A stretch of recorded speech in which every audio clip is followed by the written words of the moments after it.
Back to Sons and Shadows Cast. We're a podcast that delves into canceled genre TV series. That's right, we're talking all genres, sci-fi, fantasy, horror, everything you can think of, and more. It's time to remember, relive, and revisit. Let's keep their memory alive and let it never be forgotten. My name is Jeff, and I got my other co-host over here. What's your name again? Oh, I'm everyone's pal, Kev Smith. Ooh, Kevin, you're back with us. That's three in a row, buddy. It's a winning streak. I like it here. What can I say? And hey, wait a minute. I see another person on here that we've been talking about the last couple episodes. We got Will. Say hi, Will. Hey guys, how's it going? I'm finally here. Moving's done. Sort of. Kind of. Maybe. Eventually I'm you'll not get there, surrounded by buddy. boxes. As long as there's some place for the cat to sleep and eat, Exactly. You're all moved. It's fine. Oh yeah, they're having a blast regardless. Until you get the Target Christmas boxes again, right? If I can get lucky, have the right timing. All right. Those things vanish fast. Well, great to have you joining us this time. Yeah. Now let's get this show kicking. We got Mystery Science Theater this week, one of the most beloved shows that introduces you to hosts of characters that are subjected to the experiments in the form of borderline unwatchable movies of all kinds. We have a lot of main hosts through the years. We got Joel, we got Mike, we now have Jonah and Emily these days, along with a vast array of robot roll call friends who all have your favorites and we have ours. They're aboard the satellite of love, locked in orbit around the Earth. But the Mads control everything, and they're led by the infamous Dr. Forrester, and include the likes of Larry, TV's Frank, Pearl, and so many more. The results are ultimately hilarious and create a truly engaging show with captivating characters that accentuate the difficult movie of the week we are watching with them. And today we are joined by two of the most talented Mads we have ever had the joy to follow and watch through the years. Let's welcome Trace Beaulieu and Frank Conniff to the podcast. Thank you for joining us, and how are you both doing today? Thank you. Excellent. Thanks for having us. Yeah, great to be here. Doing good. It's awesome. Great to be and here. What do you remember from your time with Mystery Science Theater? You came in through the Comedy Central years early on. You're asking me? Yeah, let's start with you. Yeah. Okay. Well, I was, I was just so happy to become a part of it. As you know, Trace was part of the forming of it at least 2 years earlier, when they did it on the local KTMA station in Minnesota. And Joel and Trace and J. Elvis Weinstein, basically got all of the whole concept of riffing movies up and running. And then it went to the Comedy Channel, and then the Comedy Channel became Comedy Central, and Josh moved to LA, and then there was an opening, and then Mike Nelson, who was the head writer of the show and a good friend of mine from doing stand-up, he just called me up one day. I always remembered I was at the Westward Ho Hotel in Fargo, North Dakota. No, Grand Forks, North Dakota. I don't want to get that detail wrong. Grand Forks, North Dakota, where Traces performed. I don't want to take all the glory for being at the Westward Ho, but Mike just called me. You should clarify, it's called the Westward Ho because it was a Western-themed motel, not anything like nefarious. It wasn't as good as it sounds, in other words. No way. And Mike just called me up. I was in the hotel room, and he said, hey, Frank, there's an opening on the show, and do you want to be a part of it? That was all it took, and it was just an amazing thing to have happen to me. I'm the only person in show business who ever moved from New York to the Midwest to get on a TV show. It's just the whole story with me and Mystery Science Theater is just a big adventure of great luck. Mike knew you from stand-up, right? Yes, Mike, I met him. I was running an open mic, not to brag, in Minneapolis, and he came in one night, just signed up on the open mic list. He was a waiter, I think at TGI Fridays, and was trying stand up. He also had experience, as he had been trying to be an actor and was doing comedy now. And he just came in and signed up one night and went up and I was hosting the show and he went up and did stand up and I thought he was hilarious and I told him so and I encouraged him. And so he came back like every week and then we became friends. And Bridget Jones also came in and signed up for that open mic and she was really funny too. And I kind of introduced them both and then they're still married to this day. So that's a lovely story, isn't it? But anyway, Wow. So yeah, that I just knew Mike from doing open mics, and so that would be my advice to comedians who want to get ahead and get into TV. Network with open mic acts. Not to distract from anything, I have to ask. Mike on his podcast 372 mentioned a time when you guys were at a bar hired to do stand-up, and the owner had hockey playing on all the TVs and turned the hockey off, and the patrons were not happy about losing their hockey. That happened a lot, actually. Yeah, that could be any show. Yeah, because that back in the 1980s, that was the stand-up comedy boom, where not only was there like literally thousands of comedy clubs across the country, but there were also tons of one-nighters in any kind of bar or restaurant. Instead of having like a karaoke night, they'd have a stand-up comedy night because that was all the rage back then. And so when you were doing stand-up back then, you would do all kinds of venues that were completely inappropriate for comedy, and the shows were all hell gigs. And sports bars were especially notorious among all of us comedians as just being kind of a nightmare to do. Because when you're going to a sports bar, you're going to see sports and not people doing comedy. And they would literally would or something. They literally turn off the turn off the game and say, now we're having comedy. And it was horrible. He's at the 10, he's at the 5, he's making a click, and now here's Frank. Here's your pre-scheduled comedy hour. Oh gosh. Yeah, I could see a bunch of Wild fans just completely losing their marbles at that point. Yeah. I did that sports club, and they're, it's all set up for dinner. So people are eating like right under you, under the microphone. And there was a kid in a high chair, a little baby in a high chair, eating a hot dog, and all I could see was the back of his head going like this, shaking his head. No, through my whole act. That's horrible. Things comedians He have to backed go me, through. and he still didn't like me. Oh. That's where you just try to butter him up with a fruit cup or something. Sure. I think the best thing to do would be to shorten your act and get out of there as quickly as you could, because we were only making like $10 or $20, and had to wait till the headliner was done with his set so you could drive him back to town. Oh geez, really? It's usually, us that had cars, stupidly had cars, we're always tasked with driving everyone. Yeah. I was the middle of the Dakotas from I didn't drive back then, so that was the smart move, Frank. I had a car. I was driving, to Montana to do a one-night show. Wasn't the best of circumstances, but you got to work a lot, Yeah, you got to learn how to become a comedian, absolutely. And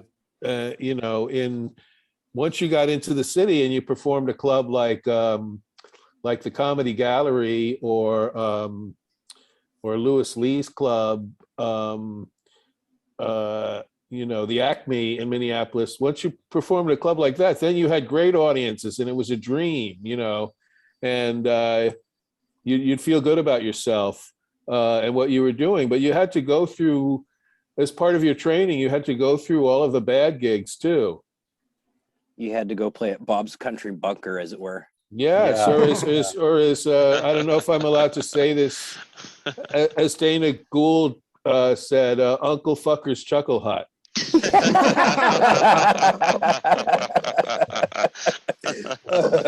I worked with Dana at the Westward Ho. Yeah, yeah. Dana Gould and Tom Frickman. We drove all the way up in my little car. We got kicked out of our rooms because there was a Shriners convention coming into town. And suddenly there was like 5,000 clowns, like Shriner clowns in full makeup. Oh, And we had to take our bags and sit around the outdoor pool until the show. And after the show, we just got in the car and left. But it's like, we've all got great photos of us with Shriner clowns. But that's show business, you know. The Do glory. they have the little scooters? They must have had them somewhere, but we just saw clowns, just sea of clowns. oh, I would have killed to imagine see bears with fezzes on all at the hot tub while you guys were out there. that. Yeah. I'm a simple you person. never went into the pools or the hot tubs at any of the motels that we got to stay in. It was just not a thing you'd want to No. expose your body to. Even if Kinda it like was the filled with bedspreads. sanitizer. Kind of like the bedspreads. Don't want to take a UV light. No. Yeah, No. yeah. All right, Trace. Now, what do you remember from the early Comedy Central years from Mystery? Well, like Frank said, you know, we had started doing it at KTMA, and you know, it was just really a lark. You know, it was like, hey, let's put this show together. And it grew as we were doing it. We did about 22 episodes at KTMA and really, you know, got the process down. We really shook down what the show was. And then, you know, it was like Jim and Joel put together 7 great minutes out of the 22 episodes that we did. And that was the cell tape that they took to the channel. Okay.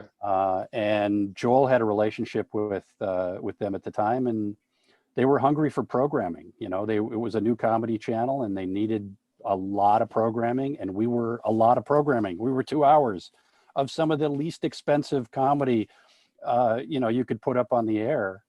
And, you know, it all was sort of like, you know, this magical trip that we were on. It's like, oh, now we're on a network show, you know, now we're doing this, we're getting paid. We, you know, we're doing 22 shows or 24 shows, whatever the contract was, and kept getting renewed and got to bring more and more people into the show, like Frank, and other writers joined eventually. Colleen Henjum was a writer. And a lot of people came through those doors, and it was just, you know, we're in a suburb of Minneapolis doing this show. And we didn't really know if there was an audience for it. You know, we would get some feedback. On KTMA, we had an answering machine that was audience feedback. And it grew by word of mouth. And I think that was a huge part of the success of the show, is that, you know, you guys found it. You know, we didn't have to jam it down your throat and do a lot of, you know, marketing, which we didn't have any money for.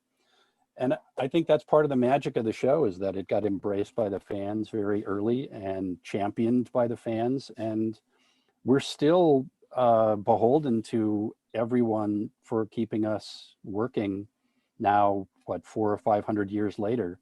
And, you know, so we were there making funny stuff. We were entertaining ourselves, and thank goodness someone liked it. Yeah, I think we all loved it. Now, just to kind of piggyback off of that, you're also co-credited for art direction and set design. What did that kind of entail early on? Well, we had no budget for anything. So it was, you know, we were making props out of the junk around our house. And I had built props for another show pilot that we had done in Minneapolis called Seriously Weird Magazine. And I had built all the props on that. And so, you know, Joel and I both had an affinity for building stuff. And once we got into the warehouse space that we, after KTMA, we were able to expand the sets and stuff. And I don't know how I fell into that role, but I was always building things. So I got to do that. Everyone, wore a lot of hats. Right. And that was, I think that's what kept it charming and more family fun, kind of, hippie TV. We're in a clubhouse and we're making a fun thing.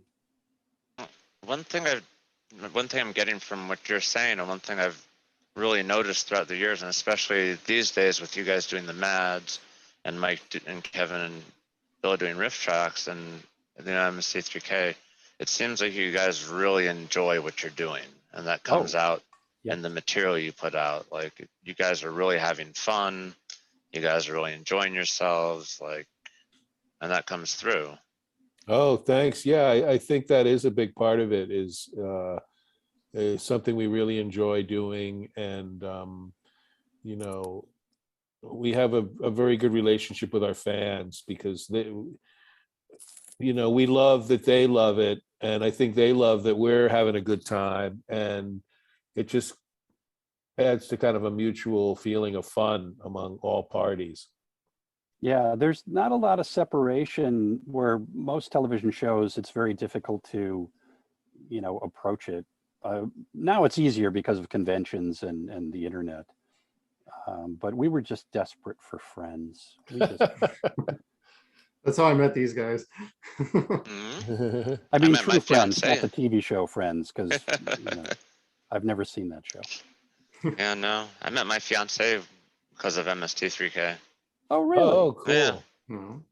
I've heard a lot of stories like that. I've heard many people tell me that they got into a relationship, and MST3K was kind of a mutual thing that bonded Yeah. them. So that's really cool. I'm great to Yeah. hear Well, congratulations. Thank Yeah. you. What's that like? Like, Lots of fun. my wife loves you guys personally, for Mhm. as nice as you guys have always been to me online, for as nice as you guys have always been about my kids online and whatnot, with the autism and whatnot. But she hates riffing to a large degree. Yeah, He's a very most healthy person. yeah, let's face No. it, most people do. I mean, w- the show is not for everybody, and that's been a Yeah. given since day one. And Trace and I, we do conventions like Dragon Con, and we meet a lot of fans there. They're really excited to meet us and see us. But there's many more people who would run us over to get to a Firefly panel. You know what I mean? Yeah. Oh. or stuff like the X-Men, or I mean, we're so, in terms of like what people are really, really into at these things, we're just like a minor like part of that. But that's actually fun too, because we end up just like talking to fans for, we don't have a long line in our merch Yeah, table. yeah. So we have plenty of time to meet our fans and talk to them, and it's kind of nice. It's more of a counseling session for us. But yeah, You we're charge by the minute. I don't think the show would be as loved as it is if it was huge, like like a Firefly or a Star Trek or something that is just so all encompassing. Yeah. Yeah. No, I mean, William Shatner makes, when he does Dragon Con, he walks away with like, for 2 days, $100,000 in cash. I walk away with $500, and I'm very happy to have it. Yeah, as long as I don't have to bring books home, I'm very pleased. I'm sure Shatner feels that same way. Why didn't I sell out? I have so many books. well, he sold out, just not his books. Yeah. Well, we I tried got to put him on a no rocket. truck with Shatner. Good for him, successful man and a great actor for decades. I got no jokes to make about Shatner. And I think if he's walking away from those cons with that kind of money, Yeah. good for him. Well, there's no other Yeah. reason. Yes. No other reason for him to be there. I'm like, why I'm here? Okay, I Yes. get that. Yeah. But why yeah. is William Shatner here? But then I realized because he makes so much money, Yeah. just to sit for 2 days. And I think one year we were there, Patrick Stewart and William Shatner were there. you know? Wow. Yeah. Criminy. Double whammy. I don't know. For me personally, I can't and won't disclude or discredit his contribution to cinema or TV in the last 50, 60 years, or 65 years, 70, however long it's been. But anywho, he's been a rancid person to people with disabilities and whatnot online. Oh, has he really? I Okay, didn't that's know not that. cool. Fuck him. Yeah. Yeah. So Yeah. I mean, you guys know me. I'm generally not polite, so I'll crack a joke at just about anything, even if I like the person. Mhm. And I do love Star Trek. I grew up watching Star Trek just Yeah. like most anybody Right. else. And I love Captain Kirk. And he does a lot of stuff, or says a lot of stuff, that Captain Kirk probably wouldn't say in Star Trek. So Right. he himself might be a D-bag. He has I noticed on Twitter, he has a reputation of blocking a lot of people. Like anybody who says anything, and even stuff that isn't even like insult, but he'll just like block them. So who knows? But I rescind I take all back. All back. It's like Yeah. a rite of passage to get blocked by Shatner these days on Twitter. yeah. It's I'm really. just Sorry, go ahead. I'm just bitter that he went to space. No, I he didn't didn't go get to to space. go. He just went into the upper Yeah. orbit. That Yeah. doesn't count. Yeah. No. It didn't like he went to Mars or the moon or something. He never come back.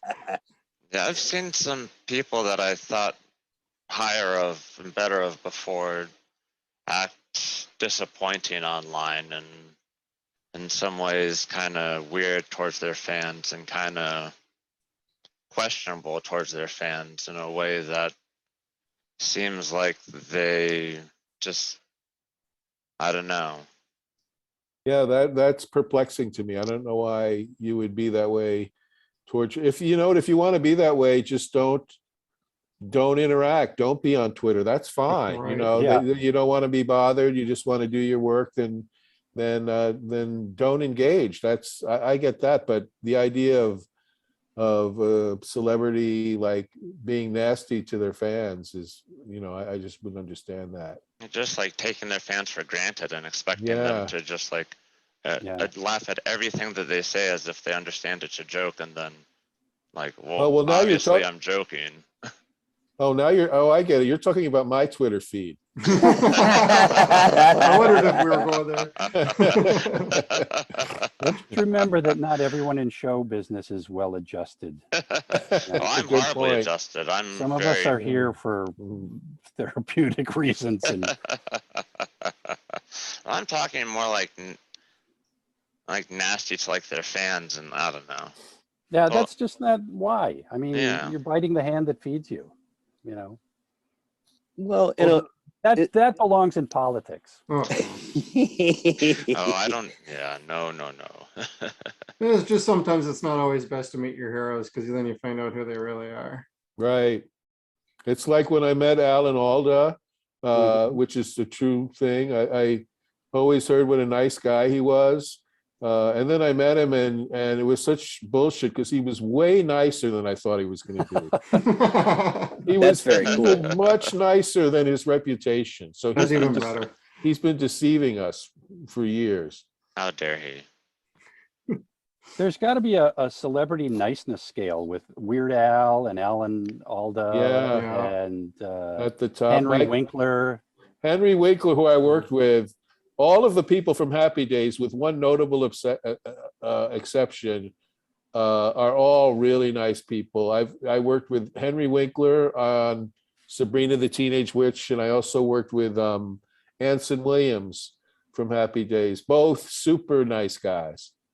But fuck Tom Bosley, huh? No, Come on. I didn't mean Tom Bosley. we know who you meant.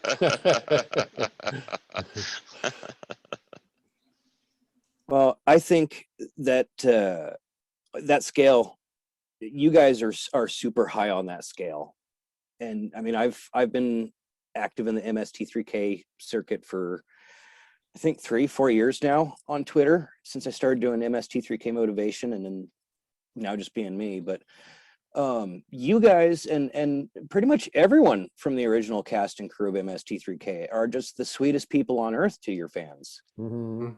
So I would put you guys very high on that list as well. And I think that's one of the things that's always made MST3K so successful with its fans and really propels that viral promotion that you guys have always had. Because I really think that word of mouth and the circulating of the tapes, that was the original viral promoting. Everybody liked it that much that they just said, F what my TV's showing. Here, this is what I want to watch. Yeah, because it was hard to watch. It was hard to watch. Yeah. Back in the day, in the early, we're really talking the early days of cable TV, and a lot of people a lot of cable systems didn't carry it. It wasn't on in New York for a couple of years until after, and most of it was taped in New York. Most of the channel was taped in New York, and they, our friends, the Higgins boys and Gruber, they would just walk around the city. Nobody knew who the hell they were, and they were making a daily TV show. So I think you're right. I think that has worked in our favor ultimately, in that people have just found the show. Nobody, and Trace alluded to this before, is that nobody ever thought like there was too much hype about Mystery Science Theater, like they were inundated with ads about it, and then I'm sick of it, I don't even want to watch it. Like every story we've ever heard about our fans is always about how they found the show, and so people discover it themselves, and then that makes them feel like a kind of ownership over it, and so we hear like so many great stories about people who are going through hard times in their life, and the show was a comfort to them, or or someone was sick and in their family, and watching the show has helped. Or that's how I, it was the only thing my dad and I did together was watch Mystery Science Theater. We hear like a million stories like that, and it's very gratifying. And what's really gratifying is that the show is more popular now since it went off the air. And so Trace and I and everyone else involved with it who wants to can still make a living from putting out content, that there's this audience out there that's willing to watch it and support it. I mean, I feel so grateful to be in that situation. Oh, absolutely. I do too. I hope the fans know that we are so appreciative. Never doubt that we would not be here without you guys. Exactly. I'm thrilled that all of you guys can make a living and support yourselves doing this, and you're so correct about that. I've definitely had a number of issues and periods in my life where watching MST3K and Riff Tracks and you guys recently has been a major support system. Oh, cool. Yeah, that's great. Yeah, we've heard a lot of people during the pandemic have really loved the Manzerback monthly shows. Oh, it's so awesome. Something I mean, we've heard a lot of feedback about that it's really helped them. And, all we're trying to do is make a bunch of silly jokes that people laugh at, but it's great to be a comfort on some other level as well. It's helped me too. I just realized this the other day, this is the only structure in my life. I mean, I have to get up and I have to like survive and like fix the house and stuff, but this once a month, it's like I have a responsibility. Otherwise I'm just like, distracted and bouncing off the walls and doing 2 or 3 other things. But it's helped keep me kind of centered as if that's even possible. So I appreciate us for that. Yeah, I can relate. I doing this podcast and then having the opportunity to have you guys on was like, it's my once a month sort of thing, and I get to look forward to it every time. There's such a great sense of community across the spectrum from all the fans that they're happy to support everybody's projects. Like that's you got right. Mary, you got the Mads, you got Riff Tracks. There's love for everybody. So it's great that the community is accepted, like whatever we can get our hands on is like this is the more content we want. We don't want just somebody phoning it in. We see the effort, we see the talent coming through. It's a great time to be had. Like, I didn't even start tuning into MST until college, and I'm talking Mike and the Sci-Fi Channel years. It wasn't until after that I got to go back and got tapes from friends I was making and got to see the Joel era, Comedy Central era, and I'm like, Joel's my guy. Like, and just everything I was saying was just, it got me through my first year of college, because that was very tough because I lost my grandfather at that time. Oh, So for me, like, this hit at just the right time for me. So I am going to be committed for for life. yeah. Well, you know, one thing I think we've realized, because before Trace and I did The Mads Are Back, we did Cinematic Titanic with Joel and Josh and Mary Jo, and Riff Tracks was happening at the same time as that, you know, and we felt kind of competitive with Riff Tracks, you know, like there was a kind of a competition, although, you know, let's face it, Riff Tracks won that competition, but because they had a business plan. yes, they had an act. There was a difference between our business plan and their business plan. They had one. Yeah, and people to carry it out. Right. But I think through the years I've realized, like when we did the Mystery Science Theater reunion show in Minneapolis, and Trace and I went out and did our thing, and then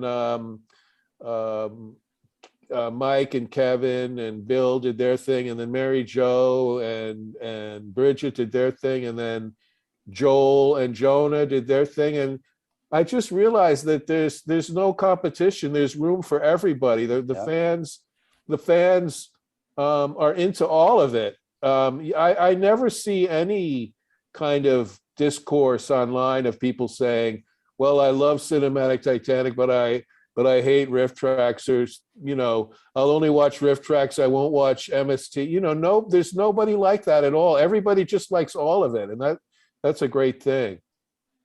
Yeah, it's very cool. Yeah, I got that kind of a weird sense of rivalry when you guys were doing Cinematic Titanic versus Riff Tracks. And it was kind of weird looking at like the distribution plan, like DVDs versus online and the MP3 jokes versus everything. Yeah, well, our Cinematic Titanic was a very hard thing to sustain because it was expensive to produce. We had a road manager, you know, we had all these expenses, and we didn't really, you know, and we did live shows, which were some of my greatest experiences in show business, were the live Cinematic Titanic shows. Was amazing to do them and to get that kind of response from the audience. But it just wasn't, it never became a living, you know. So you know, that was hard. And then finally Trace and I figured out, well, if it's just the two of us and there are no expenses, yeah, and we do it as cheaply as possible, then it's sustainable. Yeah, well, we really brought it back to like the origins of the cheapness of the show. Yeah. But yeah, it's Cinematic Titanic was a lot of fun and a different experience. And but I've had the best time riffing with Frank in these shows, the Mad shows. All the live shows we did over like 6 years, and then the last, is it year and a half, 2 years? Year and a half at least, yeah. That we've done these. I miss the live show. I miss getting immediate feedback, you know, instead of like turning the computer off and going and sitting in the house and going, well, that was a show. But then online, you guys are great because you comment on the show, and that makes up for not having the ego boost that I need from a live audience. I miss the meal after the show. That's the thing that Trace and I always make a big deal about where we're going to go eat. And in certain towns, that's a challenge to find some place to go eat after the show. Yeah. But all of those parts of being on the road, neither of us miss the travel, the going to the airport or any of that. But but we do really miss performing in front of live audiences and meeting our fans at our merch table before and after the show. Yeah. Do you guys have any plans for continuing the online shows when you're Oh, able yes. to resume the live shows too? Yeah, I think Yeah. ultimately we'll when we resume our live shows, when that happens, I hope it happens at some point. I don't think it's going to happen in the next few months, but maybe next year or something.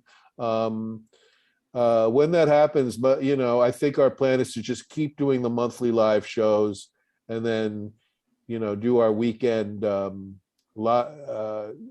keep doing the digital show, the online show every month, and then go out on the weekends like we did before and do live shows. I think Yeah, that's it'd the be fun to general plan. bring some of these movies that we've been, we work hard on these, and we sort of abandon them. Once they're done, we're done. We Yeah. don't get to travel with them like we did We're- with Glen or Glenda or Walk the Dark Street. So I think there's some favorites in these that will be a lot of fun to do live. And when we were on the road, like if you saw us like the first night we did Glen or Glenda, or the first night we did Walk the Dark Streets, and then you saw us 6 months later doing those same movies, you would see a whole bunch of new riffs, because as we perform the movies over and over again, we just kept throwing in new stuff and coming up with new stuff. And a lot of times you'll hear me like laughing during the show. It's because Trace said something I never heard before, It's because I'd never heard it either. Yeah, I mean, right. there's that spontaneity of Yeah. being live and the pressure of, I haven't heard a joke or a laugh in a while. Mhm. And it's a different thing happens live, Mhm. and it can't be, you can sit at a computer or a piece of paper for hours and try to get a great joke, and you try to force it, and then there's something magical that happens improvisationally with a live audience that's just, Yeah. it takes over. And that's why I always tell people, if you're going to come to our live shows, you have to come to every live show. Yes. That's something I really love about the different approaches that each project has taken. Like MST3K is like the big studio production now with like Right. kind of sort of known, like semi well-known actors, whatever you want to phrase it, comedians. And then Riff Tracks is like Kevin, Mike, Bill, and Kevin's studio. But you guys are doing it all live. Like you guys obviously write ahead of time, but like you said, it's all live performances. Yeah. Yep. Yeah. I think we all have our kind of niches, within the framework of riffing that we've done. And and Riff Tracks too, coming up with the whole MP3 thing, that was like a big coup on their part too. Yeah, that took thought of the that. form to a different level. Yeah. That was like masterclass thought behind that, because it opened it up to every movie. And now Right. they have the player they have. I haven't tried it, but you can, like, if one of the movies that they've riffed is on cable, and you can, that's like pixies and magic Yeah. and things. I don't know how that works. Yeah, when Trace and I, when the pandemic happened and we're like, oh my God, how are we going to make a living? And it seems so simple doing our live shows now. It seemed like this overwhelming thing to us, technically, to get on the air. And then thanks to Chris Gershbeck, but we need someone like Chris Gershbeck to make that happen for us. No. Yeah, it's like with our live shows, we wouldn't have been successful without Joe Martin booking for us Right. and being very aggressive in contacting these theaters across the country. So that, again, it's not us, it's fans. Chris was a fan and Joe Martin was a huge fan, and they stepped up to the plate and said, hey, can we help you guys? Yeah. Because obviously you need help. And we would be sitting in our respective chairs at home, Right. going, wow, it'd be nice to do something if I knew how. So it's a completely fan-built organization, Yeah. which is very unique, I think, and something I'm very proud of that. That Yeah. we have so many helping helping hands. Absolutely. The Misty community, I mean, out of all the fandoms in sci-fi or cinema, TV, whatever, I outside of preference, Misty's, Maddie's, Riftraxians are my favorites because we all have names now. Chris calls us Maddies. Maddie, I like it. Maddies. He came Yeah. up with that one. The Traxians sound like the most sci-fi of any of Yeah, them. it does. Yeah. And fancy. It sounds fancy. Riftraxian. We decorated this all Riftraxian. Ew, Yeah. naughty. And But, we're the Maddies. We are the Maddies, yes. Maddies. Yeah. Or the Maddites. That would be like, no, that doesn't work. I like that one too, though. I don't know. Maddites is like Cenobite. That's We put up a poll. How about the Mads Mikkelsens? That would be good. Oh, Yes. yeah. Oh, have you guys heard about that yet?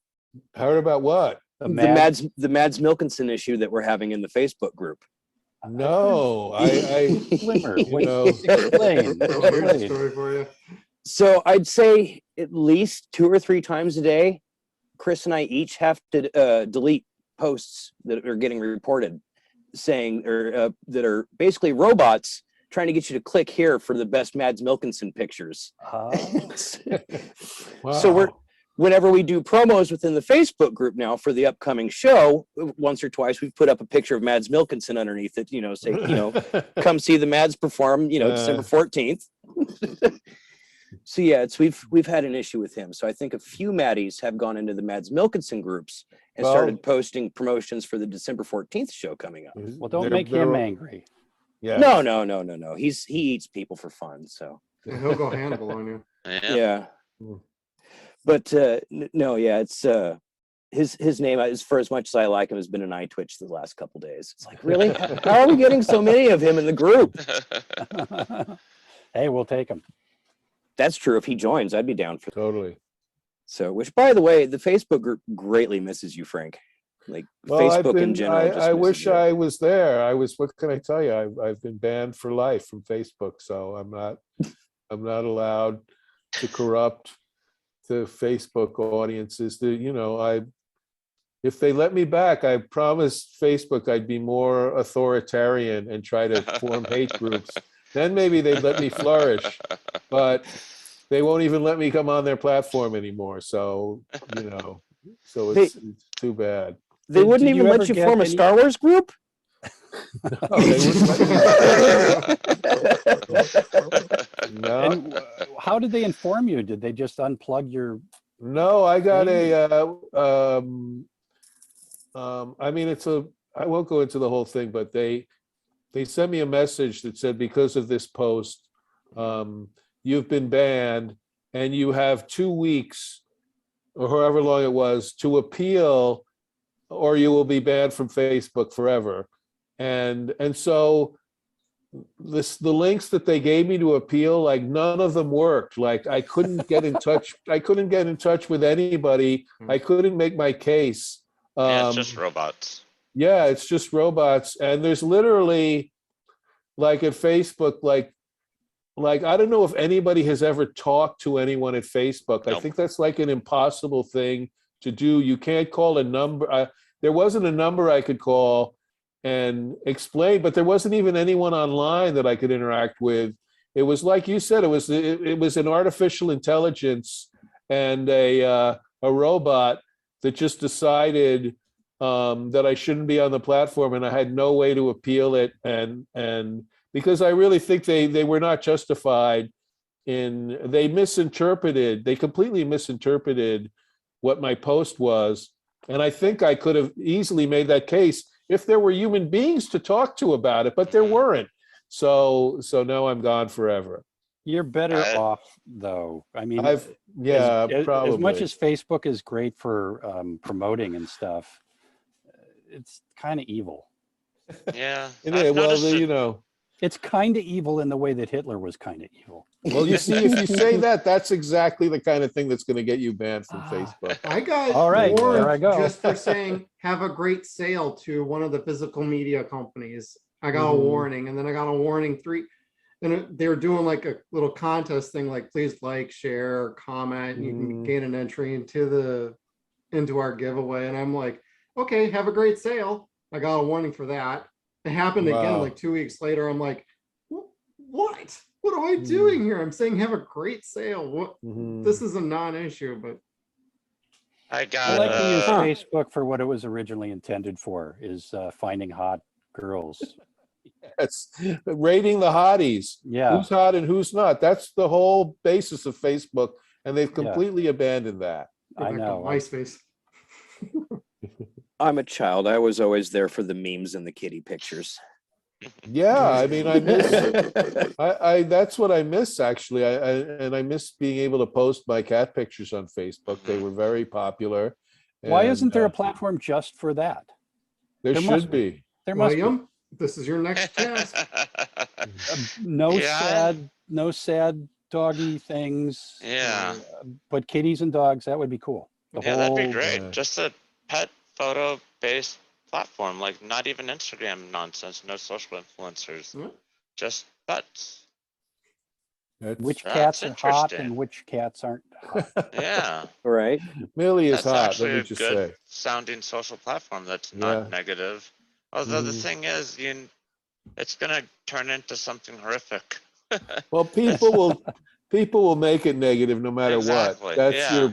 a good point. And actually, just today on Instagram, well, I did it on Twitter too. I was in Central Park today, and I posted a picture about it being winter now in Central Park. It was cold and the leaves were gone, and someone like tweeted me, "It's not winter yet." And I'm like, I really honestly Jesus. I didn't think I was going to get pushback on this tweet. I honestly didn't, and yet I did. A winter hater. Yeah. Yeah, I had my Facebook completely private. It was just me and my friends. And I just kind of gave up on it. It was just not worth it. Like too much Yeah. political stuff. It was just stressing me out, Well, making me anxious. but the point that I really that we have a great Facebook page there, and the Oh, fans absolutely. get to meet there. I do really miss that I can't interact with them. That's something I genuinely do miss. Yeah, I Well, get Kevin, that. don't we have some feedbacks from Facebooks we can get into? Because we We did send do. out to some people to see what they were thinking. We do. We asked people on Facebook, Facebook and Twitter, what they remember the most about the Comedy Central era of Mystery Science Theater. And Jacob Dean was the first to answer, and he said everything. He loved everything. I Nice. miss Thank you. everything about it. I remember in 88-ish, I lived in Minnesota with my dad, and a particular funny show on a local channel got our attention. It was Mystery Science Theater 3000, and then it started. That era and Comedy Central are my favorites. I remember when it was a local and we had to click the dial on the UHF knob to find it. Well, I'm guessing it was on a Zenith TV too. I would be come back to, I'm sorry, dude. I'd be back to Washington and nobody would have any idea or what I was talking about with the show. I don't mind Mike and I don't mind Jonah, but Joel holds a special place in my heart. I remember watching such cheesy invention exchanges and the worst movies, an annoying dude with a squeaky voice. I'm not sure who that was. It wasn't Mr. Murphy, I'm guessing. But I stood by them all the way from local days until now. So Jacob is, he's been a follower in the MST groups for a long, long time. He's in the Mads group. He's good people. He really God enjoys bless the him. show. Appreciate Yes. his support. Thank you. Yeah. Thank you. And braving those early days of the UHF was, I remember somebody did a show and part of the promotion was you had to go get the little round antenna for your television because nobody had those. Yeah. You'd buy a television, you'd throw that away because what is that? But to get you to watch the show, which was on that frequency or whatever, you had to go get one of these, and they were giving them away as a promo. That's desperation. Oh, jeez. And then you had to have your kid hold on to the antenna to make sure it had that extra connectivity. Smart TV always had a little less static with that. Okay, and then Chad Peterman from Facebook said that he loved the entire riff for the opening of Moon 02, Ooh. and that the Cool. beanbag pants that Forrester and Frank showcased in that one invention exchange was his absolute favorite. But the most overall answer that we got between Twitter and Facebook, as far as what they remember the most, what their favorite memory of the Mads was Trace's Gams, and I put in quote, Trace's Gams from San Francisco International. Wow. I thought you were just talking about Trace's Gams when he's in San Francisco, because that always makes a big That's impact. all I show them is in that city. When I was younger, I could get away with that kind of thing, but now it would be. I think there were fishnets too. Now it would look like a couple of dead carp in a bag. But that was fun. Frank was dressed in scuba gear, and We wore all kinds of yeah. silly costumes, which we were perfectly happy to do, because we saw ourselves in the vein of the Three Stooges and Laurel and Hardy and Abbott and Costello and all those kind of silly comedy team things where it's just incredibly goofy and fun, and we were all on board with that. Yeah, I see clips go by on YouTube of Frank and I dressed as pirates, or Yeah. Carmen Miranda, or Frank is Stinky, and I go, I have no memory. We're dressed as this. It was complicated. It was a lot of costuming. I don't Right. remember this, but it was there was nothing too silly. I don't think we ever said no. Yeah. It's beneath me. But it was so much fun. I loved that every week there was something different that the Mads were doing, and the writing for those characters and for the bots was some of the best time I've had in a writing room. Was just Yeah. you could do anything. There were really no rules. You know, the Mads have neighbors. Now they don't. Now they're in trouble with the mob. Why? I don't know. You know, Because they're evil. Yeah, just so silly and so much fun. Well, it's just a TV show. You should all just relax. Hey, Millie. Oh, hey, kitty. Oh, sweet girl. Meow. Really made it over here. Now she's going away. She doesn't give a shit. Oh well. We got The another blessings party of being a cat. And then we all picked out a couple of episodes to prepare for the podcast here. And I picked out Rocket Ship XM, War of the Colossal Beast, Wild World of the Batwoman. So I ran the spectrum of the different periods of time, and I had a great time catching back up on these.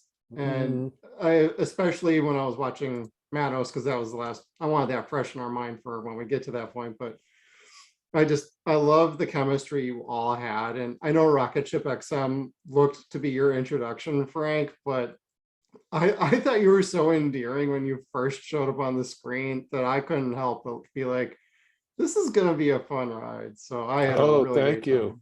Thank you. You know, the funny thing about Rocket Ship XM is it was my first movie.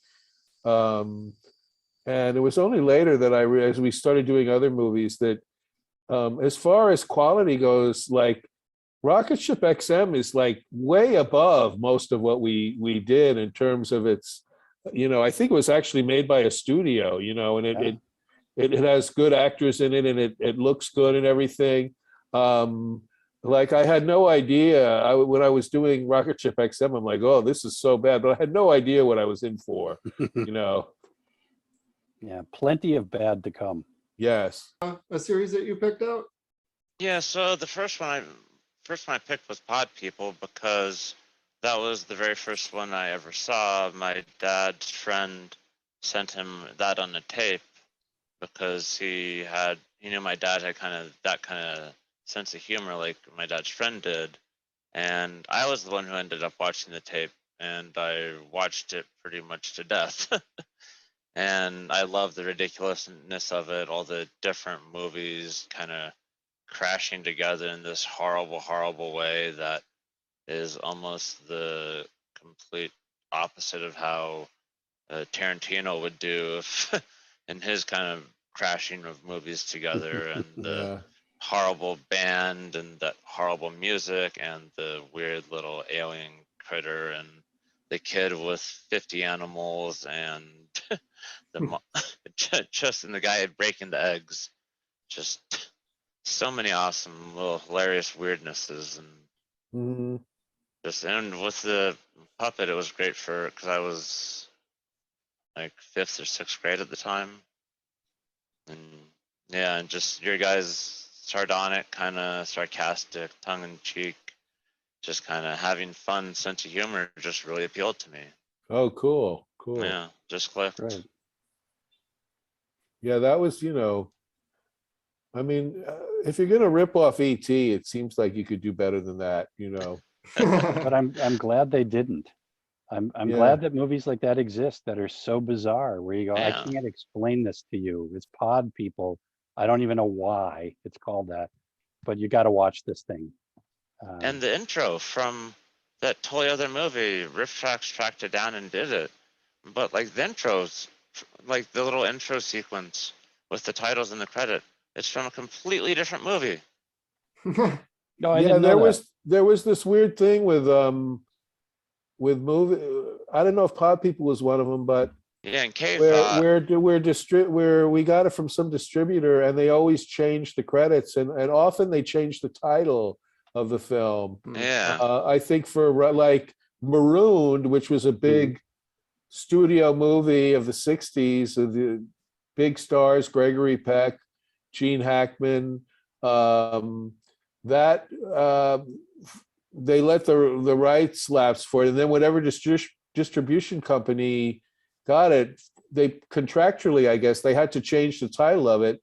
So when we did it, it was called Stranded in Space, or Space maybe Travelers. Space Travelers. Yeah, there was another one we did called Stranded in Space, but so it's just kind of confusing, that they changed the titles and stuff like that. Now, did they do that to try to hide what movie it actually was? No, I don't. I think it was, I'm just speculating that they could release it in certain markets and it wouldn't compete with the company that had the right to the title. Who knows? I mean, but that was a weird thing, and the credits always had the same look to them. Yeah, that weird video Yeah. quality. The 80s dating fonts and Yes. we're video Yes. dating. Square wipe. Oh my god. It's 8-bit. It's high tech. It's high tech. Oh, the future is so good. Well, I cheated with the 3 movies that I picked out, since I knew that I was going to have to watch Manos at least 3 times this week. Nice. Well, I ended up watching it for the show. I'll watch it with you guys next week, and I'm sure I'll end up watching it at some point again this weekend, just because. Maybe watch the Riff Tracks version this time instead, just because it hurts. But no, I picked The Magic Sword, Ooh, good one. Bride of the Monster, Classic. and Hercules Unchained. Mhm. All 3 of those, because those are movies that I actually really enjoyed. I'd seen each of those films unriffed prior to seeing the episodes. So like specifically The Magic Sword and Hercules Unchained, my dad rented those movies all the time when I was growing up. So I thought Hercules was a real superhero. And so when I started, I think Hercules was the model for superheroes, right? I think to a large degree, Yeah. sure. The big broad shoulders, Yeah. stoic look, but I had no idea those were going to be cheesy movies. I thought dubbing was just them not knowing how to make a movie properly back in the 50s or 60s, and they just couldn't sync up the audio and the video. But all of the when I was a kid, anytime you'd see you'd watch a lot of, if you watched monster movies and stuff, Japanese monster movies, you'd see a lot of dubbing in those sword and sandal films too from Italy. And the dubbing was always, even when you were a little kid, you were like, you made fun of the dubbing. Yeah, it added to the layer Yeah. of cheesiness. I remember seeing those sword and sandal movies at the drive-in. We'd go to see a Doris Day Rock Hudson movie, and then I think to make you leave, they would put on the sword and sandals. Oh, no, just for whatever reason, I always enjoyed that, especially when the scene where Steve Reeves would throw the guy down, and that would make him more powerful because his mother was the goddess of the earth. So the more he touched the earth or fell to the ground, the more powerful he got. I always thought that was the coolest thing, and the smartest thing Hercules did was throw him into the water. So I didn't realize, again, that they were cheesy until I think looking back with 30 plus years of hindsight, going, oh, yeah, okay, maybe those weren't as awesome as they could have been. But then the Ed Wood movies, Ed Wood I discovered, I think, at 2021. And I really liked them for his hearing. It's supposed to be the worst. Plan 9 was the worst movie ever. Not by a long shot. No. No. I greatly enjoyed it. I thought it was fun. Yeah. I mean, Yeah. it's not an Oscar winner, but it was fun. We both love Ed Wood, you know. Yeah. And he there was something wonderful about his movies, as poorly executed as they were. He's in a whole class by himself, and I'm not saying that as a joke. I'm saying he really was a very singular, in his own way, very original filmmaker. Right. Yeah. I just recently saw an interview with Dolores Fuller, and I think it's on YouTube. You can find it, but very insightful about her talking about his process. And, you know, at another time, if I'd say the word process about Ed Wood, everyone would snicker, but he's a good filmmaker. He's got limited resources and he's making a movie. I find it very inspiring to hear any story about Ed Wood and the things he had to overcome. Yeah, he was stories. He was an indie filmmaker before that was even a thing. Right. Yeah, exactly. I think the only reason why he was not successful as a filmmaker was because of being blackballed by studios. Just the reputation that he had and being so open and honest. I think they were put off by that because studios kept everything in the closet back then, of course. And he was the weirdo. No one wanted that. Otherwise, you could feel the hope in his movies. He wanted to make something to entertain or scare people. Glen or Glenda is a radical movie for its time. Yeah. No, there's no other movie from that era, and this is like early 50s, that's messages tolerance for sexuality that might be different from the norm. I really consider it one of the great movies of the 1950s, and it's hilariously batshit, and it's fun to riff it and everything, but it really is an important movie, I think, and he was the only one who really did that back then. And it was, like I said, it was a radical. The ideas in that movie are radical that no other 1950s filmmaker was putting into their films. And to come at it as exploitation, and then he buries into that his own story, his own personal story, right, is very avant-garde, I think. We've seen that movie. I've seen that movie more than any other movie I've ever seen. And I discover new things to like about it every time I go through it. I've got Ed Wood is not the worst director of all time. Not by a long shot. Yeah, Manos is far from the worst movie. There are a lot worse movies made currently with a lot more money. Yep. Yeah. Aquaman. Batman versus Superman. Yeah. I love that riff, by the way, with all of you guys on it, like round tabling. Oh, thank you. That was I need to check fantastic. that out.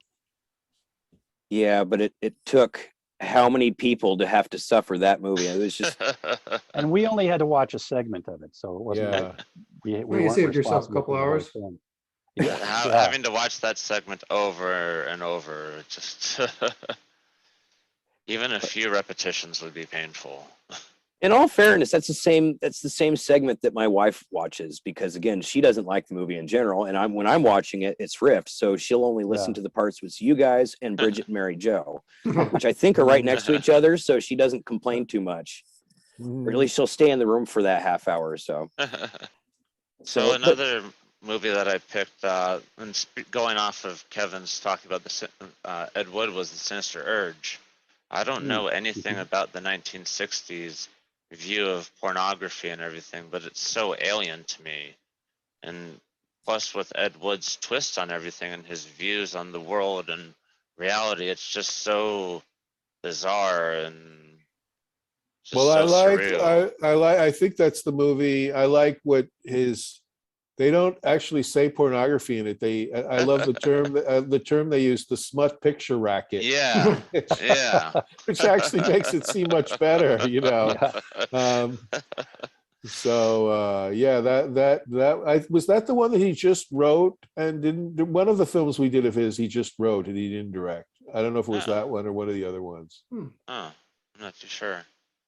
It was just really weird with like the typical like, oh, I'm the evil porn mastermind or head of the criminal organization. Yeah. And well, it's the old exploitation film trick of we're going to expose pornography for how horrible it is. yeah. And then we're going to show you as much pornography as we're allowed to show. You know? Look, this is horrible. Hey, here's some more. Isn't this horrible? Their pornography was like a woman in like full on like nightgown. Yeah. Yeah. It was Too racy. Like she got dressed up to have her photos taken. Mhm. A friend of mine found his grandfather's, and this is back in the 70s, so his grandfather probably 30s or 40s, found his grandfather's stash of 8mm porn. So we got all excited. We're going to watch this stuff. And it was a series of elderly ladies. Of course, I was, 15. So everyone was elderly. Just in 30s style undergarments, which were not the most attractive things. Standing on a box and turning around and then standing and walking away. And it was like, It was how hot did stuff in people its day. reproduce? Oh, Kevin, you're gonna need a shower there, buddy. That sounds depressing.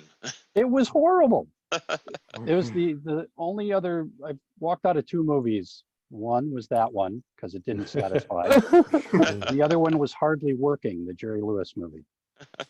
Oh. And plus, with it being 8mm, it wasn't just like you open a file on your computer. You have to have an 8mm projector. You have to have a screen. Yes. You have to feed the reel in. Like you have to go to a lot of effort Like the kids to watch the movie. the kids today don't know what we had to go through to watch porn back in the day, And getting rid of it. It wasn't just, Yeah. get rid of your cookies. It was like, I got a shoebox of this stuff. What do I do? You'd have to burn it. I could hear my kids saying, why is this newspaper in black and white? The lady's black and white. What's so hot about it? I grew up in the middle of a produce field. My grandfather was a farmer, and we grew up there. And the workers had a stash of magazines that were all pulp paper, and it was all in black and white. And in the early 80s, that was the neatest thing I'd ever seen. So I was like, hooray! Of course, then I discovered 80s monster movies later, and that it was a completely different world. Right. No, going back to Ed Wood, though, he got forced into pornography, didn't he? Well, I think he did it later in his career just because it was the only way he could make money. He wasn't hired to make his films anymore.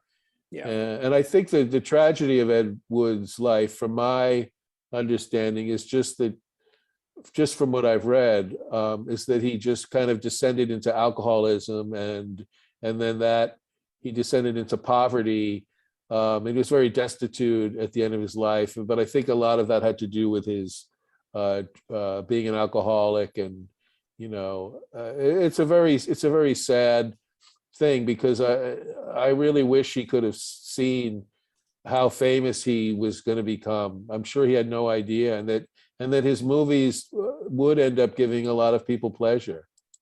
Well, just if you could tell him Johnny Depp is going to play you in a movie, Right. You're right. it just, which is a great movie, by the way. Yeah. Ed Wood is just one of the best. Addiction's such a hard monster to deal with. Yeah, and I think that's, from what my understanding is, just that was what was the problem for him. Yeah. I mean, losing his dream of making movies and what at the time was considered completely deviant behavior. And Yeah. But that at the must same have time, it was just- all underground. I mean, Mhm. he was showing you his life, but Hollywood was rife with deviant behavior that was all underground, Right. as Frank But he probably knew educated about me it. on by telling me, what was the name of that book, Frank? Full Service. Full- I don't know if you guys have ever read the book Full Service, but if you want to read about some of the things that went on, There's a And- documentary too about the documentary is not good, by the No? way. I saw it, and the book is much better. I'm just going to say that. I'm writing that down because that sounds fun. I thought you were going to say Cold Heart Canyon by Clive Barker. No, Oh, I don't- that's fiction, probably, right? It's loosely based on Tom Cruise. Well, it's really? based on Tom Cruise. Yeah, it's the main character is about a guy that's basically an aging star, and he has to get plastic surgery, and he rents this house to recover and stay away from the paparazzi, basically. And it finds that it's haunted with the spirits of all these old Hollywood stars and whatnot from the golden era. And he starts seeing them doing all sorts of deviant things with each other, wow. kids. That and- sounds like a good premise for a book. It was actually really interesting once you Uh. got past the dirty parts. But if that Who doesn't wants bother to? you, yeah, right. No, I recommend that one. It's he changes names, but it's definitely references to a lot of people living and dead. Mhm. What's it called? Cold Heart Canyon. Hmm. Yeah, there we go. But anyway, yeah, because old Hollywood is just, well, all Hollywood is just dirty. Yeah, Well, lots of. you left LA, didn't you, Frank? Yeah, it was too dirty for me. No, that's not why I left. It's all the dust from the freeway. That's why. Yeah. Well, you could see the freeway. I was asked by show business to leave, so I left. But no, I actually really liked LA, and I had a lot of friends out there. I was involved in a lot of really fun things, but I got offered a job in New York, and I wasn't working at that time in LA.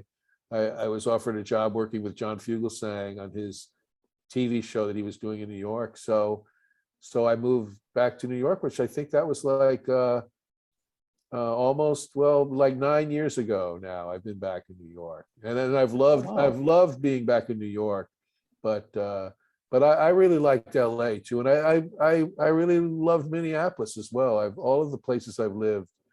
When you're in a place doing the things that you want to do, then you like it. Then you're like, this is a good city, because if you're around people that have similar interests, and that's been the case in all three cities that I've lived in my life.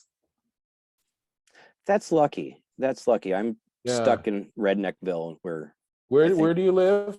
Roseburg, Oregon.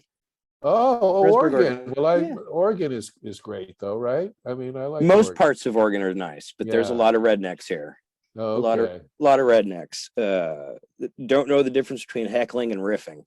Mhm. So, yeah, if you travel north, there's a lot of nice people. If you stay down south here, there's some inbreeders and some rednecks. Quite a few. Oh, okay. Quite a few. We'll keep that in mind. A lot of 45 supporters, if you want, whatever you want to call them. Uh-huh. Good cheese though. Tillamook comes from Oregon, so Yeah. We've got good cheese. We've got good Trace and weed. I have We've got Bruce had many. Campbell. Trace and I have had many great meals in Portland, Oregon.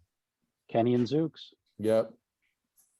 I still haven't made it there. I remember you guys telling me about that, and I still haven't made it there. It's great. Yeah. Great But city. there's a lot of good food in Oregon. I've spent a lot of time there. Yeah, I like it here. I don't know that I'd ever go back to California. I don't know that I'll. Where in California were you from? Originally Hollister near Monterey, and then I spent about 6 years in Riverside, which is about an hour and a half outside of LA. Right, right. Yeah. So if LA had one, Riverside would be its armpit. So, but it was fun there. Oh, okay, cool. Yeah, there was no shortage of things to do. I mean, games to go to, amusement parks to go play at, anything you wanted, shows to go see. Yeah. So It was hard for me to go and be social in LA because I started working and you couldn't get to anything at, like, hey, I got a show at 7:00 in Santa Monica, come on. And it's like, well, I can't get off work until like 8. And then it's like, so socializing with people would be like once a year at a play or something. I remember one time, you and I and Joel went to Barney's Beanery one time, like Yeah. early on when I first moved there, and we kind of all got reacquainted, I think, around that time. I found the best way to socialize with people would be once a year and go to see Bob's Office Party, which is Joe Keys and Rob Our Elk. friend Joe Keys, Rob Elk, And then you'd see everyone you knew one night and then go away for a year.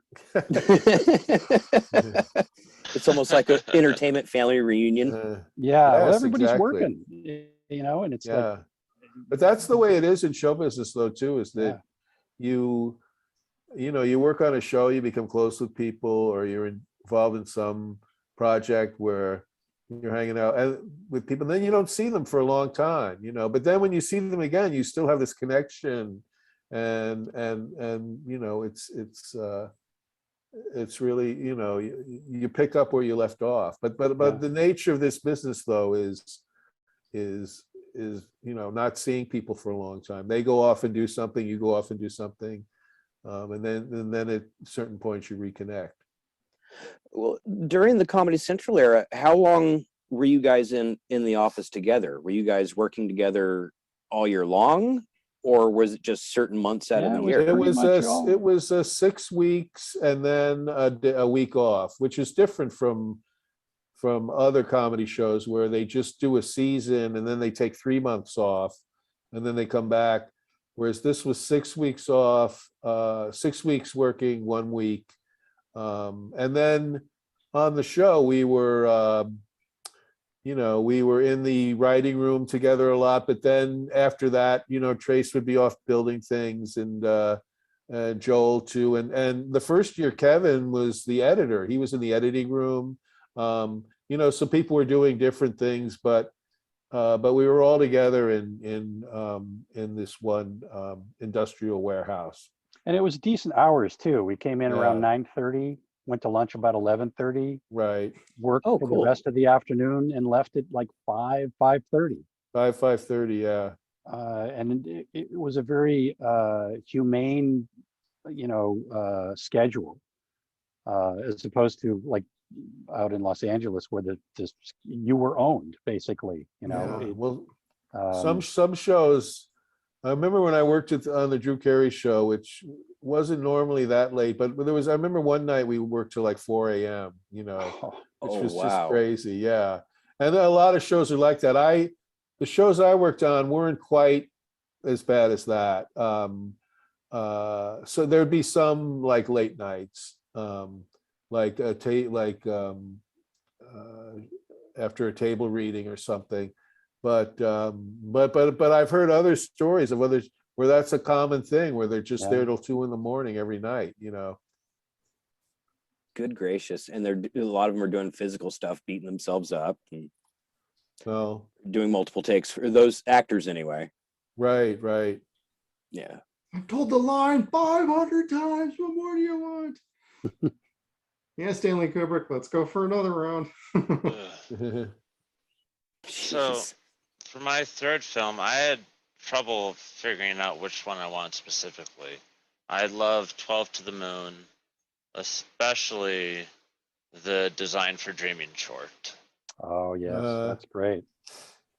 And again, I love weirdness. I love random, bizarre nonsense, and that is just just it showcases all these weird, just the identicalness of all these American car brands. Just like all of them, they're supposed to be different, but they're identical. And then like a rocket car with a turbine.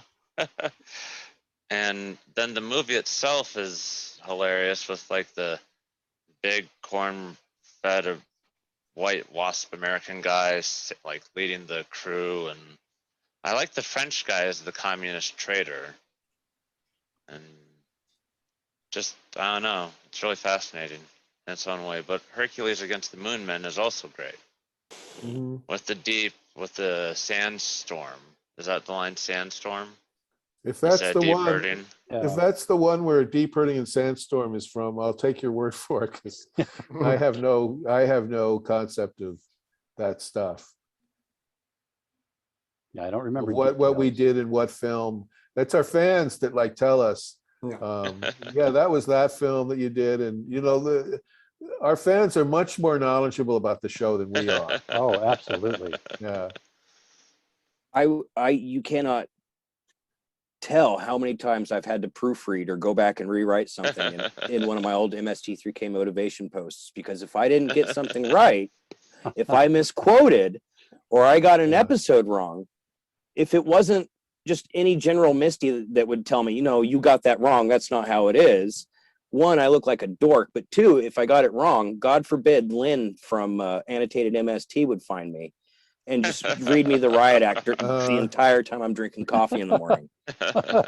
So I learned really quick not to mess up certain quotes, but I'm the worst at pairing up skits with movies. I cannot I can't remember do it. which Yeah, skits are well, with movies. I certainly can't. Yeah. I can only do it if it's like fresh in my head. Like the last episode I watched was literally Manos. So the last image in my mind is you guys spitting pizza out. So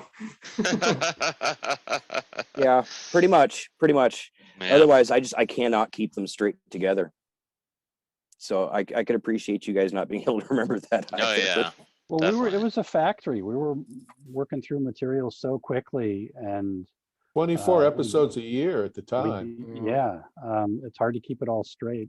I bet. And you got to kind of download what you did and just move to the next thing. That's why it's really amusing to see this stuff, and I go, I have no memory of that. There's video proof that we did it, but I cannot remember it. Yeah, same. I've heard Mary Jo say the very same thing about some really famous things, and I'm just flabbergasted that she hadn't remembered it. So that's actually really cool.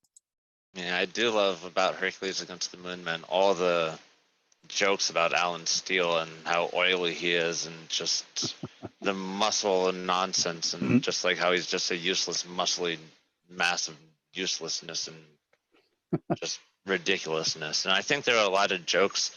I didn't realize it the first time, but they're making jokes about him replacing Steve Reeves or whatever the guy's name, Yeah, the other one Steve that you Reeves. mentioned.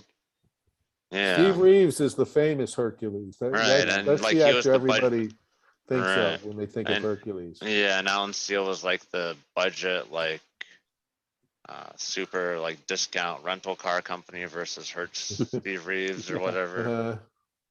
So yeah, it's interesting. Everybody kind of gloms on to certain aspects of different episodes that make them their favorite, and everybody kind of finds different things that click with them about different episodes. And there's this whole array of all the different Misties and whatever you want to call everyone that find all these different things. And sometimes when you're interacting with others, you pick up on these things and they catch on to your brain too. And it's just this whole spreading web of interconnections and expanding fun. And that's what I really love about all of this is it's just so much fun.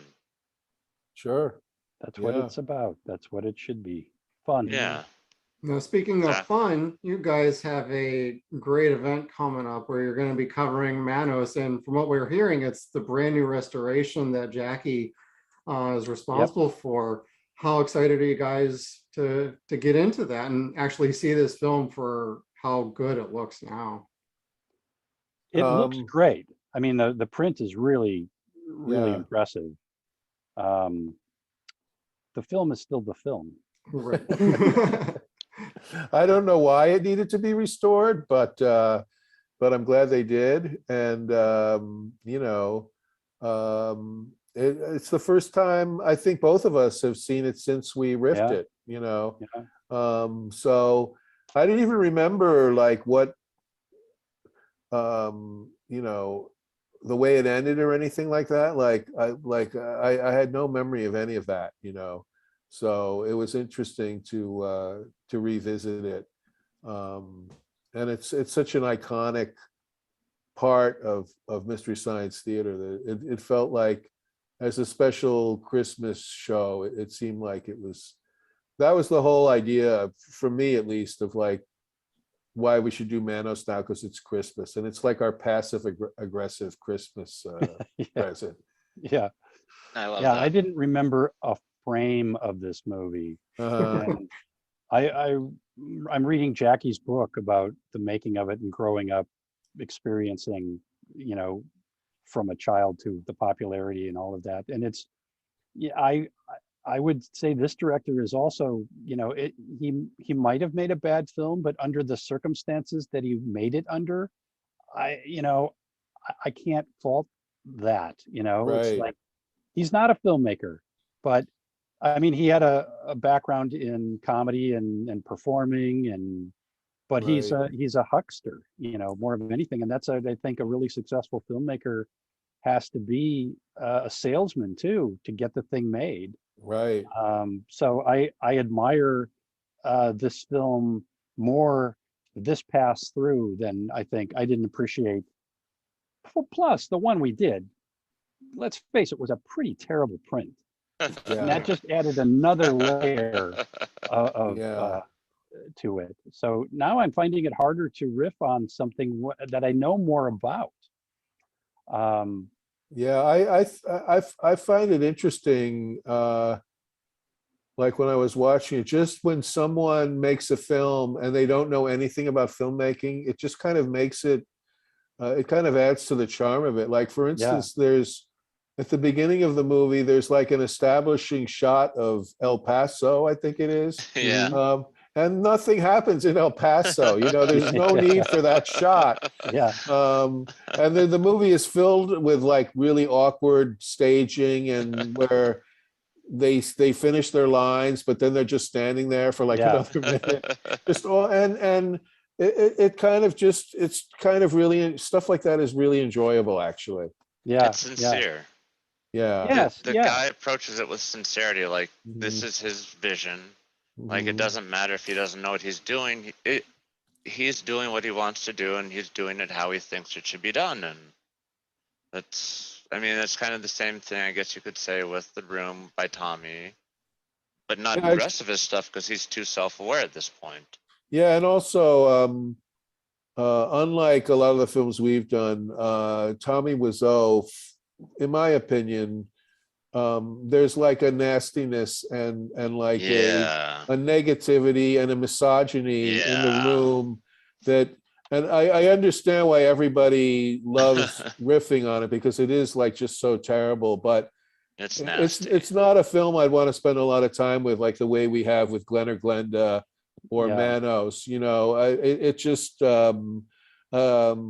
I get why everybody loves how bad The Room is, but I'm not a fan of The Room the way I am a fan of Glenn or Glenda or Plan 9 from Outer Space or Manos. Yeah, when you break down The Room, it's very nasty. Like, oh Yeah. yeah, it's all her fault. She's It's the all evil it's all one. about women being Yeah. awful. Yeah, she's the cheater. She's the monster. Yeah. She doesn't love him because after all she does for him, after all he does for her, And and also, I'm the the James Franco movie about it was entertaining, especially the parts that were just scenes from the movie, from the room. Yeah. But I think he tried to pass it off as some kind of inspiring story that he made this movie. And unlike like what Trace was saying about the guy making Manos, the Hands of Fate, I'm not inspired by the story of a guy who had access to $6 million and was able to go out and make a movie. You know, it's just not the same kind of Yeah. it's not an underdog story. Right. Right. Yeah. The And approach. you know, everyone's got that first movie that they do, and some go on to refine their craft and get better and better. Their budgets get bigger and bigger. And this was a one-off that this Yeah. guy did. But you know, you look at a lot of first films or student films that you know may show the same amount of ineptness. Right. But I'm looking at this with fresh eyes. I'm not saying I love it, but it's certainly got the charm. You know. You know we were talking about. what's an interesting thing to do is watch Stanley Kubrick's first film, Fear and Desire, which is, it looks like the kind of film we would have riffed on. It's like very low budget, Yeah. and it's takes place in the woods and with an army battalion or whatever. But you would never know from looking at that movie, this guy is going to become the greatest filmmaker in the world. Like nobody thought that when they saw that movie. Yeah. But then he made another film, another like Killer's Kiss, which was another one that's like kind of uneven, but is some interesting things in it, you know. And then his third film, The Killing, great movie, and then it's just great movies from there on in, you know. But watching a filmmaker's first film is always interesting. I wondered if the guy who made Walk the Dark Street had seen Kubrick's first movie, because there's some similarities, you know, the military thing, the army thing, and Right, yeah. that I wonder if that was an influence at all on that, and he just missed the mark. Although the result is kind of charming. Right, You know? and the way that Kubrick made his first film was the same way that Ed Wood and the Manos guy is just getting the financing independently and going out and making it, you know, Yeah. and then seeing what Yeah. happens. Or I no kind of financing. Huh? Or no financing. You know, Right. like that Warren, you know, renting the camera and buying the film, and that's kind of where all the money went. And everyone else had a percentage of the film. Hey, but we're still talking about it. We're still Right, talking about right. Manos.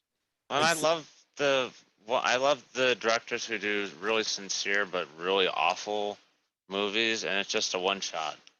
Because when they keep doing them and they're self-aware of their horribleness, it really Yeah, Yeah. that's a thing that exists now that didn't exist back in the period of a lot of the movies that we did. Like now, like Tommy Wiseau is self-aware now, like, and then you know, he'll even say, "Oh, I meant it to be a comedy," and it's Yeah. bullshit, you know.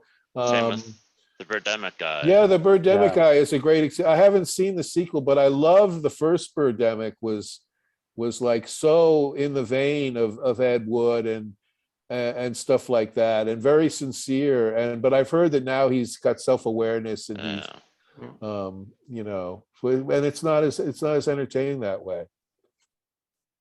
And you can't deliberately set out to make a bad movie, because then you lose. Yeah, I mean, That's you'll still end up with a bad movie, but it won't be enjoyable on any level. Yeah, it loses that sincerity and that innocence. Well, Hal Warren wasn't so much about not being able to make a good movie. He just wanted to make a movie in general. Otherwise, he was going to lose money. Right. Right. He had the bet. Yeah, he had that famous bet that anybody could make a movie. Here, watch, I'll show you. And he made a Oh, movie. he was right. Yeah, He all he won. needed was a cast that believed that they were doing something wonderful.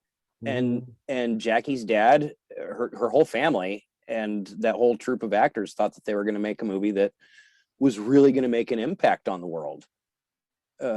So much so that John Reynolds, the gentleman that played Torgo, when he realized that wasn't going to do anything, that was kind of his last kind of hope for life. He decided to no longer live. Yeah, that's after very that. sad, very Yeah. tragic. So, And then, he gives a good performance. I mean, we Yeah. made a lot of fun of him in the old show, but watching him again, I mean, he's dedicated to this role. I mean, it's bizarre, but I'm enjoying this film a lot more than I thought I would. Going back through it.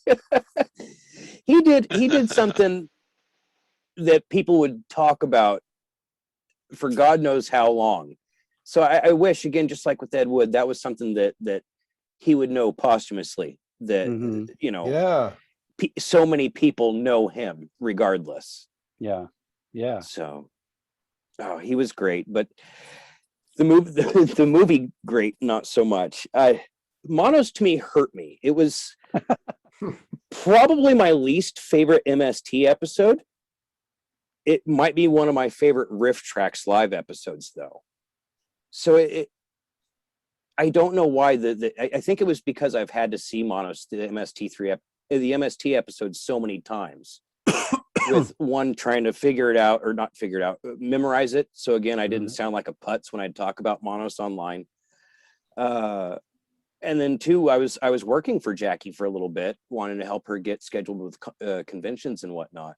So I tried learning as much about it as I could, and it just got played in my head and played in my head. And then in the Facebook groups, you always hear people saying, oh, I'm going to show this girl, or I'm going to show this boy, or whoever, MST for the first time. What should I show them? And immediately you've got 17 people saying, show them Manos, show them Manos. And I'm like, why would you do that? If you have not slept with this person, do not show them Manos, or you will not sleep with this person. Or if you do, run away as quickly as you can afterwards. Because Thinking of taking up smoking pot. Should I do that? No, here, have heroin first. that's pretty much the case. Don't show them something nice like one of the Finnish movies or anything like that. No. Yeah, I've heard pod people is a good entree into the show. Yeah. That's one of the more popular ones. That would make sense to me. I tell people something that the person is familiar with. That way they have that attachment to it. So if you like Bela Lugosi, yes, go ahead and show them Bride of the Monster. That way, oh, it's the guy that played Dracula. So a non-nerdy type person would say, oh, okay. So they have that connection. They're already ready to watch. Just dropping something on someone like Manos is just, that's not okay. It's sort of bespoke. You have to choose this for the person. You kind of have to, what's your personality? What do you like? Here's a nice Mystery Science for you. This one's for you. Yeah. Otherwise, just show them the movie, because everything you guys wrote in the movie was just pretty much a home run. And it's impossible not to take 20 seconds out of that movie without laughing. Oh, that's good to know. Yeah. I wish we could. From my understanding, the movie was really chopped up and a lot was taken out. We had to do that for time. Yeah. Was it just the movie, or was it the riffs too? No, the movie gets cut and then Right. we riff it. Yeah. Okay, I knew That's that how that happened works. with the TV show. I just know the movie was really crazy with how everything worked, and okay, I wasn't sure how that all ended up.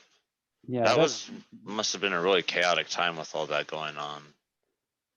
It was we wrote it first. We did it as a live show first to work it out. And Frank, you're not credited. You should have been credited on that as a writer. Well, I contributed a few jokes that ended up staying in the film. Thank you, because that is something of legend. On the film. What's that? I said, thank you for confirming that, because that's actually something of legend on the Facebook groups, whether or not Frank should be credited for that. Oh, absolutely. He should have been in the movie. That was the biggest crime. Oh, yeah. I mean, I could have been asked to, I mean, I left the show, but I could have been asked to come back to be in the movie. Yeah. That didn't happen.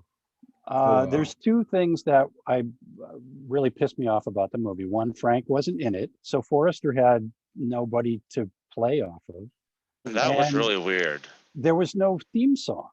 If you want to introduce the whole story right away. There's Yeah. no better way to do that than like, here's this guy, here's why he's there, and now here's this thing. Yeah. Yeah, it And you know was. what's like it's cool in a couple of the Mission Impossible movies how they actually do it just like the beginning of the TV show, where like in the one that Brad Bird directed, you see the fuse burning and you see Mhm. scenes from really quick scenes from the movie, just like they did in the TV Yeah. show. But it's a very cool thing. That's Yeah, another well, TV show we need to discuss in the future, Jeff, because it was much better than the movie. Yeah, I know. What, Mission Impossible? Yeah, Yeah. yeah, I loved that. Well, Anyway, Mission that's Impossible, common knowledge. they killed off the team and got James Bond. Yeah, in 5 Mhm. minutes. Hmm. In 5 minutes, then you had 90 some odd minutes of Tom Cruise smiling for the camera. It's so all I of his don't want to. movies. I don't want to get too much into things that could cause drama and stuff, but from what I understand, there was a lot of significant differences in vision about how the movie would be made and executed and paid for that led to some dramatic changes in the show. Oh, Um, I don't know if I remember. And I wasn't there for Uh, a lot of that, so I wouldn't know either, you know. I wasn't I was I mean, part of the early writing process, but the yeah, whole everything that went on with Universal, you know, I'm not the one to ask about that. right, sorry. there's this thing of Hollywood so horrible, and we're the Turks making this thing, and we're right and they're wrong. They have a job to do, and we had a job to do, and it's a back and forth between those missions.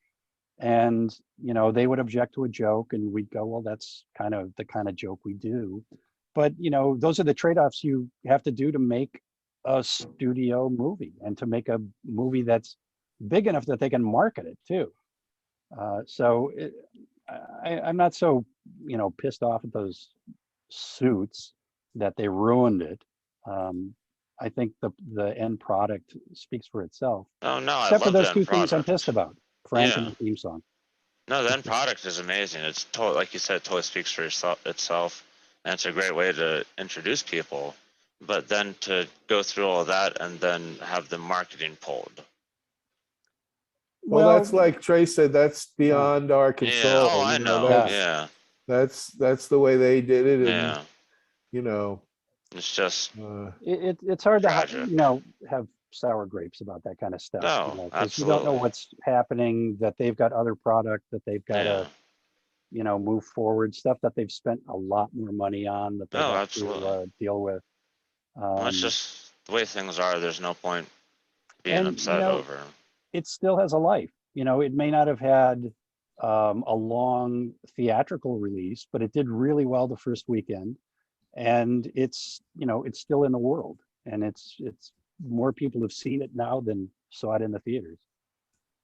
And that's pretty amazing in and of itself for a movie like that, and for a movie in general.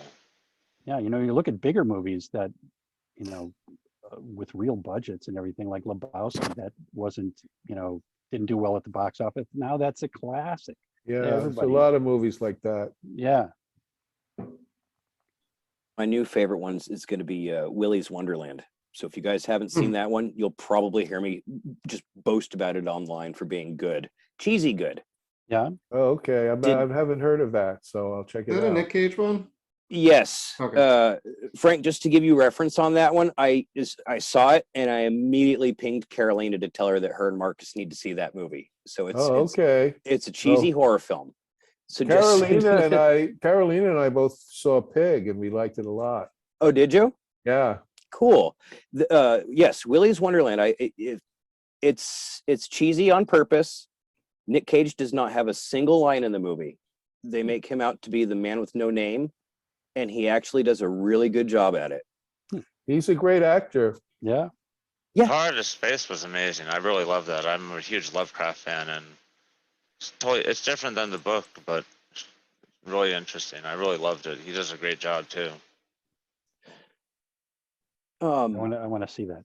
Yeah, you should. It's really enjoyable.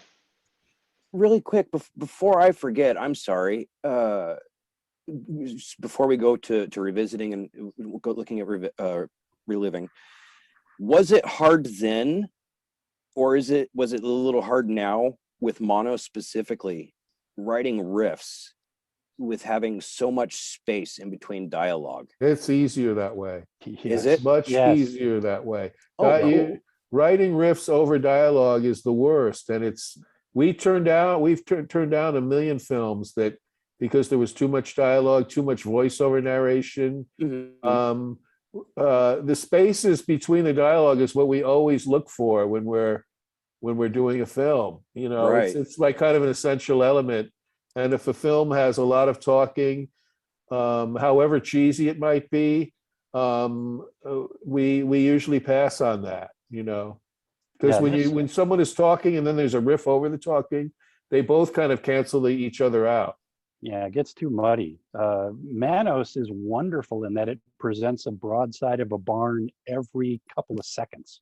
Yeah, You know, it's the closest thing I think you guys ever did on the show to a silent film.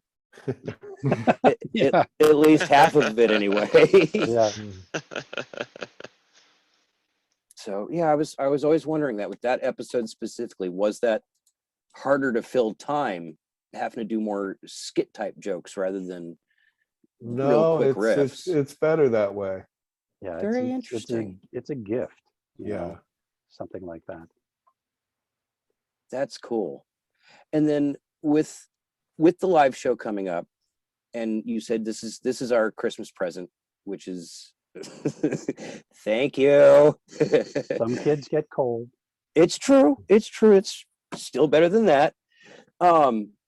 Frank, you said in one of your books that yes, you were responsible for finding Manos, that one day that you would felt like you were going to end up having to pay for your sins or answer for your sins of finding Manos. Answer for what I did, like Carlo in The Godfather. Are you ready to He has- answer he for has to- Santino? Answer for Santino, yes. I'm glad. I'm glad to be able to get a chance to hear you riff it, though. I don't wish it upon anybody, but I'm really glad to get to hear you do it. It's gonna just be business. a fun show. I think Yeah. people are gonna enjoy it.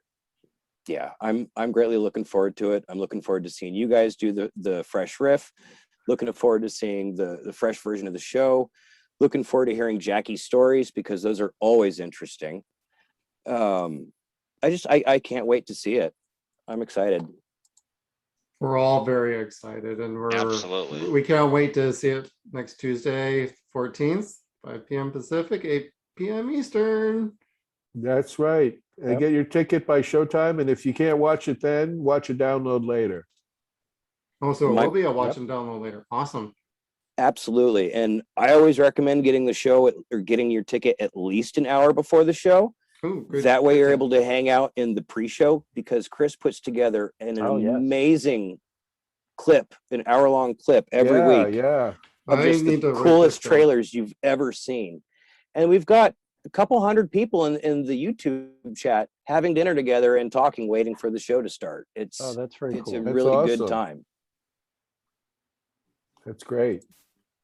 All We- right. And, we, and Jeff, hope everyone enjoys it on Tuesday.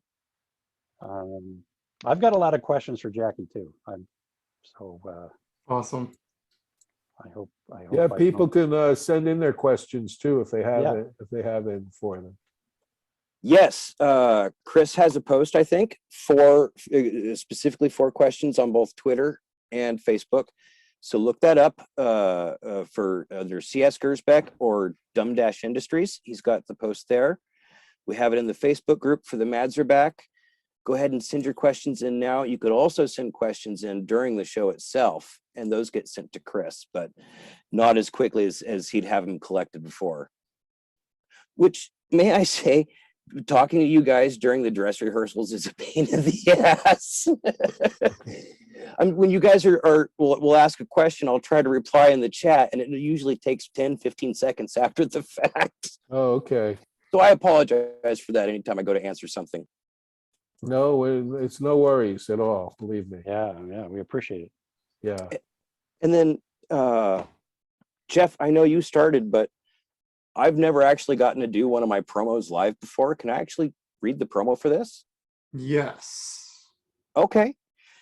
So you can watch the Mads perform the all-new riff of Manos, The Hands of Fate, this Tuesday, December 14th at 5 p.m. Pacific, 8 Eastern. Tickets are available at the madsarback.eventbrite.com and also on dumb-industries.com, where you can also RSVP for upcoming episodes of the Mary Jo Peel Show, as well as find reruns of the previous shows. And if you can't make it to the actual live stream, like Trace and Frank just said, each ticket comes with a free download of the show replay for your convenience. You can keep it forever. It's not going to expire. And if you ever miss a previous live stream or just want to hang out with your Maddie friends online again, we have watch parties once a month, I believe, on Saturday nights, right after Svengoolie. So be sure to check it out on the groups. Chris always announces what nights we have those on, but it always comes on right after Svengoolie. Oh, and in fact, this month, the rewatch party is going to be on Christmas, and it's going to be last year's riff of Santa Claus versus the Devil. Oh, awesome. Oh. Merry Yes. Christmas, everyone. That's a Christmas gift. And then the last thing is yes, join the Facebook group, follow the Mads on Twitter, and of course, we have our Discord server on the Satellite of Love. All right. Well, again, Manos is going to be this coming Tuesday, December 14th. Trace, Frank, I can't thank you guys enough for stopping by with us today. This Yes, has thank been you an very much. absolute blast. Well, Absolutely. thank Thank you for you. having us. Thanks You for guys having have us. been amazing. Just It was great to hang out with you guys. Yeah, great to see you guys, and thank you for your support. And hopefully, we will deliver Manos. We'll try. in my, At Torgo speed, if anybody has anything to say about it. will there Yes. be pizza? Yes. That's up to each individual viewer if there'll be pizza. There you go. You know, we should recommend for people online to bring breadsticks to the pre-show. And leave the soda in the car.